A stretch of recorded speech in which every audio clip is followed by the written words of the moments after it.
Namaskar. I am Dr. Sapunti, brings you the viewpoint. Iran has officially closed the Strait of Hormuz after the military strike by the United States. This narrow waterway is the world's most critical oil choke point. This narrow waterway is just 21 miles wide. 30% of world's seaborne oil passes through the Strait of Hormuz. If Iran blocks it, global supply gets choked.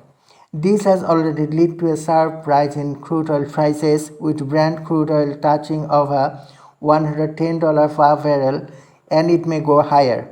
For India, which imports over 85% of its oil, this is a serious concern.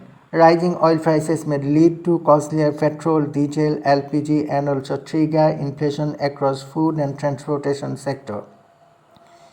India sources nearly 60% of its crude oil from the Middle East, much of which tracks via Hormuz.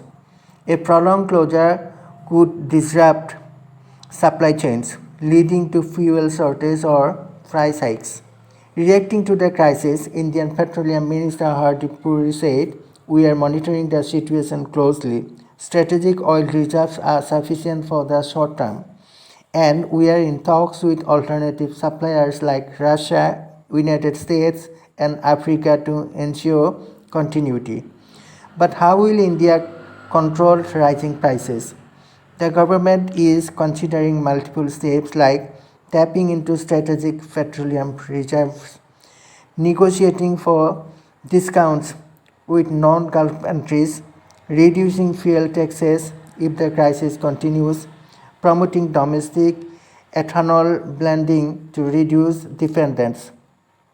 However, if the crisis worsens, petrol prices in India could cross 120 rupees per liter in major cities. Airlines and transport sectors will also feel the pinch. The Middle East is once again at the center of an emergency crisis. India must walk a tightrope, ensuring energy security, avoiding inflation, and maintaining diplomatic balance. And that's all for now. Thank you.